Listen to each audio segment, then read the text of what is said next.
एक सैनिक ने कंधे पर रॉकेट लॉन्चर उठाया और करीब 20 मीटर दूर खड़ी नई कवचधारी गाड़ी पर फायर कर दिया। जोरदार धमाका हुआ, लेकिन गाड़ी पर बस मुट्ठी जितना गड्ढा बना। इतनी जबरदस्त डिफेंस देखकर स्टैंड में बैठे बड़े बड़े अफसर तालियां बजाने लगे, लेकिन डिफेंस मिनिस्ट्री के खास भेजे गए टेस्ट ऑफिसर अजय के चेहरे पर टेंशन साफ दिख रही थी। उसे कुछ गड़बड़ लग रही थी। वो गाड़ी को पास से जांचने बढ़ा ही था कि दो सैनिकों ने रोक दिया। सर, अभी कोई भी इस गाड़ी के पास नहीं जा सकता, कम से कम 1 घंटा। बात हजम नहीं हुई। अगले दिन सुबह सुबह वो अकेले पहुंच गया और पिछले टेस्ट के निशान ध्यान से देखने लगा। फिर वो सीधे एम्यूनिशन स्टोर पहुंचा। लकड़ी के बक्से खोले तो पता चला टेस्ट में इस्तेमाल हो रहे रॉकेट घटिया क्वालिटी के थे। सच जानने के लिए उसने 10 सेंटीमीटर मोटी स्टील प्लेट मंगवाई और उसी रॉकेट से टेस्ट कराया।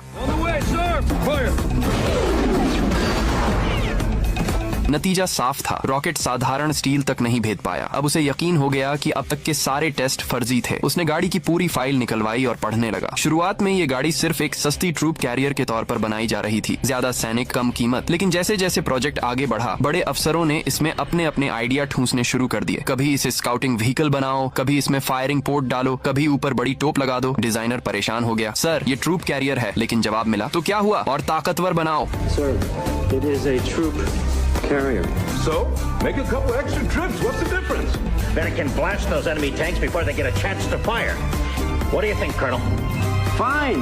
17 साल की मेहनत और भारी खर्च के बाद आखिर ये गाड़ी बनकर तैयार हुई। लेकिन अब इसमें कम सैनिक बैठते थे और स्टील की जगह एल्यूमिनियम लगा दिया गया था। ये देखकर अजय सन्न रह गया। उसे पता था अगर एल्यूमिनियम पर हमला हुआ तो जहरीली गैस निकलेगी जो अंदर बैठे लोगों को मार सकती है। सच्चाई साबित करने के लिए उसने लाइव टेस्ट प्लान किया। गाड़ी में जानवर डालकर रॉकेट से हमला किया गया। धमाके के बाद जब हैच खोला गया तो अंदर से जहरीली गैस का गुबार निकला। सैनिक भी उससे प्रभावित हो गए, लेकिन जब वो वापस लौटा तो सारे सबूत गायब थे। जानवरों को चुपचाप हटा दिया गया था। अब उसके पास सच्चाई साबित करने का कोई सीधा तरीका नहीं था। तभी उसने गाड़ी की सुरक्षा पर एक और टेस्ट करने का फैसला किया, लेकिन इस बार भी ऊपर से फोन आ गया और टेस्ट रुकवा दिया गया। जब वो लौटा तो देखा टेस्ट पहले ही हो चुका था और उसे दिखाने के लिए साफ सुथरी यूनिफॉर्म पेश की गई। तभी उसे समझ आया उसके सामने ही खेल खेला जा रहा है। पास ही एक जीप में जले हुए सबूत तेजी से हटाए जा रहे थे। असल में अफसरों ने पहले ही लोगों के कपड़े उतरवा दिए थे ताकि टेस्ट सफल दिखे। अब मामला साफ था, ये पूरी साजिश थी ताकि जल्दी प्रोडक्शन पास हो और पैसा बनाया जा सके। जब उसने विरोध किया तो उसे पोस्ट से हटाने की साजिश रची गई, लेकिन इस बार उसने चुप रहने के बजाय सच्चाई मीडिया तक पहुंचा दी। दबाव बढ़ा तो दोबारा टेस्ट का आदेश मिला। उसे 1 हफ्ते में असली रिपोर्ट देने को कहा गया। उसने बिना डरे पूरी सच्चाई लिख डाली, हर फर्जीवाड़ा, हर साजिश, सब कुछ। अफसर भड़क गए और रिपोर्ट बदलने की कोशिश की, लेकिन उसने पहले ही उसकी सैकड़ों कॉपियां अलग अलग जगह भेज दी थीं। मामला जांच समिति तक पहुंच गया। सुनवाई में उसने साफ कहा, यह प्रोजेक्ट सैनिकों की सुरक्षा के लिए नहीं बल्कि पैसे कमाने के लिए चलाया जा रहा था। जब कुल खर्च सामने आया, 17 साल में अरबों डॉलर, तो सब हैरान रह गए। आखिरकार असली टेस्ट का दिन आया। अफसरों को भरोसा था कि इस बार भी सब सेट है, क्योंकि उन्होंने गोलों में बारूद